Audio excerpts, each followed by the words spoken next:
Di channel Luffy Legend. Baik, pada hari ini kita kembali ya di ulasan mengenai kripto. Apa saja yang terjadi di hari ini dan bagaimana dampaknya terhadap pasar kripto dan Bitcoin. Oke.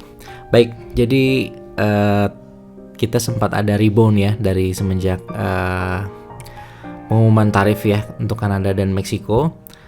Ada rebound karena akhirnya ada solusi ya, di mana Meksiko dan Kanada akhirnya bernegosiasi dengan Presiden Trump dan tarifnya itu ditunda sampai 1 bulan. Hebat juga tuh, bener. Jadi tarif ini jadi semacam apa ya istilahnya, leverage lah ya buat US gitu untuk menekan negara-negara tetangganya, terutama kaitannya dengan border, karena memang si Trump ini bilang prioritas nomor 1 itu adalah border, yang kedua itu inflasi. Nah ini yang keren ya, inflasinya itu kita tunggu nanti bagaimana dia akan mengeluarkan kebijakan yang tentunya kalau misalnya inflasinya stabil, ini akan sangat menguntungkan sekali untuk pasar kripto ya. Nah jadi coba kita lihat chartnya saat ini. Bitcoin itu kemarin sampai 91.000, kemudian naik lagi jadi 101.000 tadi siang ya. Kemudian sekarang turun lagi karena ada pengumuman ya. Ada isu ya, rumor bahwa Cina itu akan retaliate ya. Jadi mereka juga akan menerapkan tarif 10-15% untuk beberapa pasar ya, seperti pasar energi gitu dan sebagainya gitu.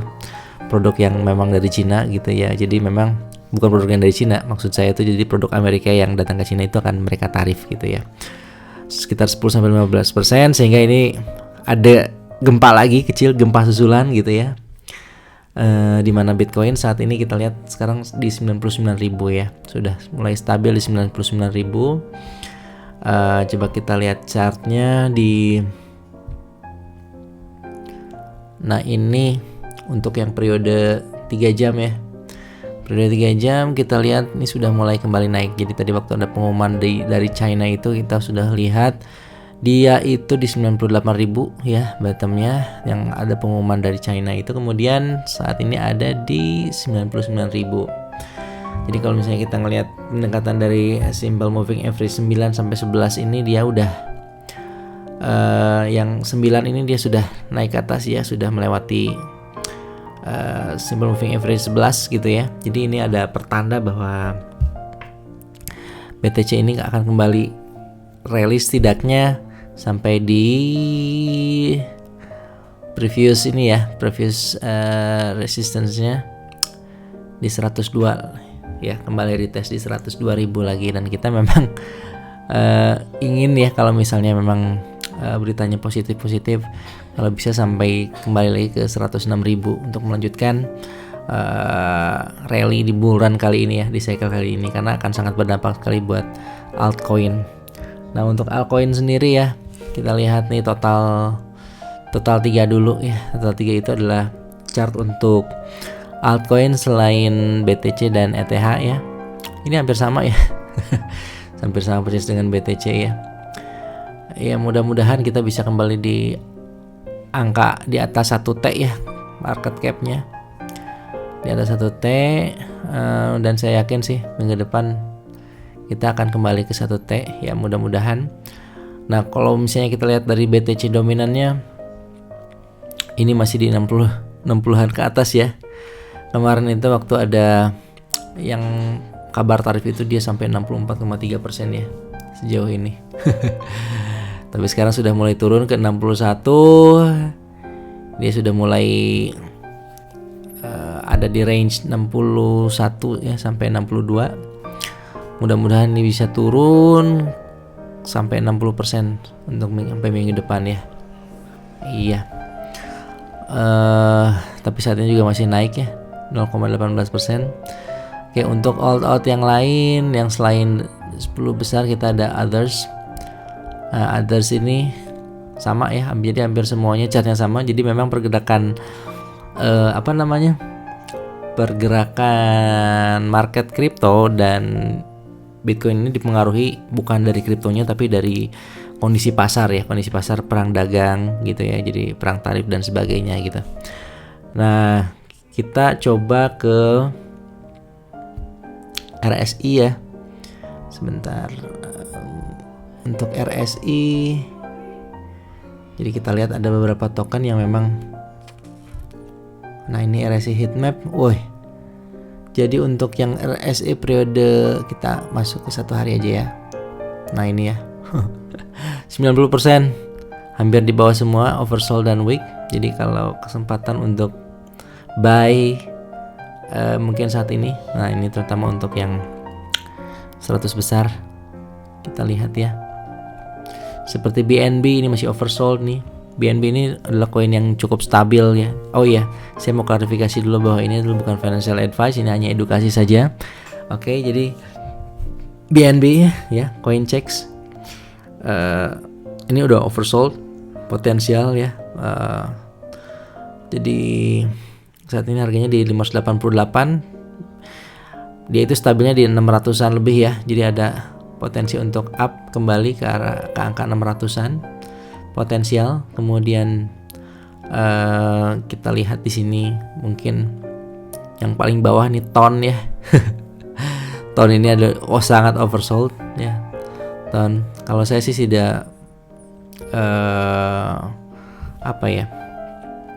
tidak mengencourage koin-koin layer 2 karena narasinya mungkin sekarang sudah mulai istilahnya ya, karena Ethereum-nya sendiri belum naik ya, jadi memang agak sulit untuk merekomendasikan layer 2 ya, karena itu sangat bergantung sama ETH. ETH sendiri masih di bawah 40 ya RSI-nya, masih ada potensi juga. Bahkan kemarin juga ada tweet dari Eric Trump ya, bagus katanya untuk membeli ETH saat ini gitu ya. Oke. Untuk meme coinnya Doge ya. Nah, ini juga bisa Doge. Doge itu sekarang price-nya di $0.27, $0.3. Mudah-mudahan dia bisa kembali up lagi. Sui juga masih di 40. Oke. Sol ini sudah naik di atas 40 ya. Sudah menuju arah netral. Baik. Nah, jadi memang ini yang udah di atas nih kayak OM nih. Mantra ini gila banget ya. Koin gila banget. Hanya dia sendiri gitu ya yang di 100 besar yang memang melawan arus ya, saat pasar jatuh dia itu masih kuat ya. Nah, coba kita lihat OM itu ininya seperti apa, chartnya ya. Coba kita lihat ini kenapa nggak ada OM ya. OM USDT ya, kita lihat di chartnya Binance. Nah, ini dia. Nah, ini dia melawan arus, saudara-saudara. Dia kemarin kena drawdown sedikit saja ya. Kemarin itu pas pengumuman tarif itu dia turunnya sangat sedikit sekali ya. Berapa persen ini? Hanya 5% ya.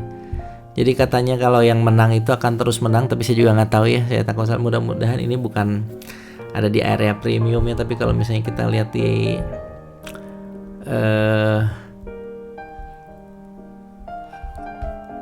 periode one day-nya ini memang harganya ada di area premium ya, tidak direkomendasikan untuk buy saat ini. Tapi kalau kalian yakin ya, jadi kalau memang yakin ya bolehlah, silahkan ya, karena memang koin ini sangat kuat ya. Tuh, dia itu kayaknya coin of the year kayaknya untuk tahun 2024 kemarin itu kenaikannya luar biasa kencang, yaitu di real world asset ya, berbarengan dengan Ondo. Yang mudah-mudahan Ondo juga akan seperti ini grafiknya. Saya sangat-sangat menunggu sekali karena jujur saya kena sideways ini OM ya. Saya nggak nyangka OM ini bisa segini hebat ya. Tapi ya itulah dia yang namanya rezeki ya. Kadang kita dapat, kadang kita enggak gitu ya. Jadi ya memang ya begitulah. Saya lebih banyak di Ondo sih ya. Tapi nggak apa-apa. Nah, untuk cycle indikator juga P-cycle top ini masih jauh ya. Kita bisa lihat di sini. Coba kita gedein sedikit ya. Kita gedein ya. Nah, untuk cycle top saat ini P-cycle top tuh range harga Bitcoin ya. Masih di tengah-tengah ya. Kalau di Bollinger Band tuh dia masih ada di tengah-tengah gitu, dan belum angka merah ya. Kita sempat sih merah di bulan, tapi sangat sedikit bulan Maret ya ini. Waktu itu saya nggak tahu ya, aduh my god, saya nggak tahu, jadi saya kept on buying gitu ya di bulan Maret yang seharusnya sudah jual semua gitu, udah take profit. Ya, tapi begitulah pelajaran penting sebagai seorang investor dan trader. Sebenarnya nggak boleh sih jadi investor dan trader, tapi ya gimana ya, gatal sih untuk beli gitu kan.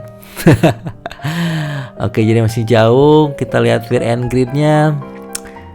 Masuk lagi ke greed. Kemarin tuh sempat fear loh ya di 30-an di sini ya.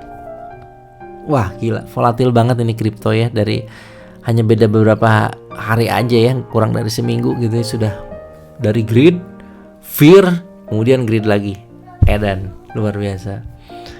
Untuk rainbow chart juga kita masih di kuning. Sebenarnya kalau kuning ini hodl ya. Ya udahlah, oke. All season.